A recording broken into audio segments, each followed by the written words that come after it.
नमस्कार दर्शकों, आज मैं आपको सुनाऊंगी गणेश जी की कहानी। बहुत समय पहले की बात है। एक सेठ अपने परिवार के साथ रहते थे। सेठ का गांव से शहर तक बहुत बड़ा व्यापार था। सेठ जी गणेश जी के परम भक्त थे। सेठ जी का मानना था कि उनके परिवार की हर खुशहाली का कारण गणेश जी ही हैं। सेठ जी नियम अनुसार रोज नदी पर नहाने जाते और आकर गणेश जी की पूजा करते और उन्हें भोग लगाते और फिर स्वयं भोजन करते। यह बात सेठानी जी को अच्छी नहीं लगती थी। वह धार्मिक नहीं थी और ईश्वर में विश्वास नहीं रखती थी।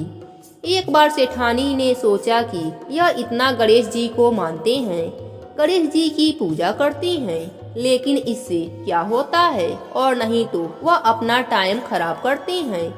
आज देखती हूँ कि वह कैसे गणेश जी का पूजा करते हैं। अगले दिन जब सेठ जी नदी पर नहाने जाते हैं तो सेठानी जी गणेश जी की मूर्ति को उठाकर मूर्ति को कपड़े में लपेटकर बगीचे में जमीन खोदकर उसमें दबा देती है। जब सेठ जी नदी पर से नहाकर घर आते हैं और देखते हैं कि गणेश जी की मूर्ति मंदिर में नहीं है, तो वह सेठानी से पूछते हैं, गणेश जी की मूर्ति मंदिर में नहीं है, कहाँ गई? तो सेठानी बोलती है, मुझे नहीं मालूम, मूर्ति को घर में बहुत ढूंढा जाता है।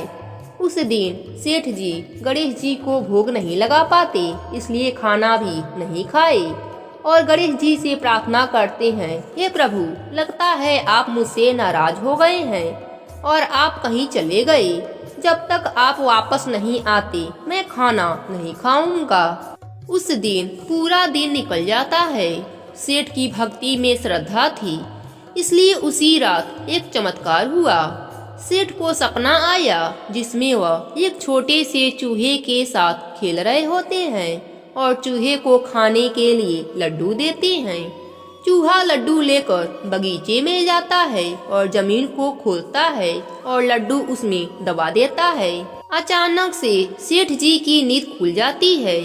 सेठ जी बगीचे में जाते हैं और मिट्टी खोदने लगते हैं। जहां उनको सपने में दिखा था वहीं खोदते हैं। वहीं से उनको कपड़े में लिपटे हुए गणेश जी की मूर्ति दिखाई देती है। सेठ जी गणेश जी को नहलाकर पूजा करते हैं और मंदिर में स्थापित कर देते हैं और सेठानी को सारी बात बताते हैं। जब सेठानी यह सब बातें सुनती है तो उसे बहुत ही आश्चर्य होता है और सेठानी को अपने गलती का एहसास होता है। फिर सेठानी सेठ जी को सारी बात बताती है और सेठ जी से माफी मांगती है। इसके बाद सेठानी का भी मन बदल जाता है और वह भी सेठ जी के साथ गणेश जी की पूजा करने लगती है। गणेश जी की कृपा से उनका घर धन दौलत से भर जाता है। चारों दिशाओं में सेठ जी का यश बढ़ता है। हे भगवान गणेश, जैसे आपने सेठ पर अपनी कृपा की, वैसे ही अपने सभी भक्तों पर अपनी कृपा सदा बनाए रखना। जय हो गणेश भगवान की।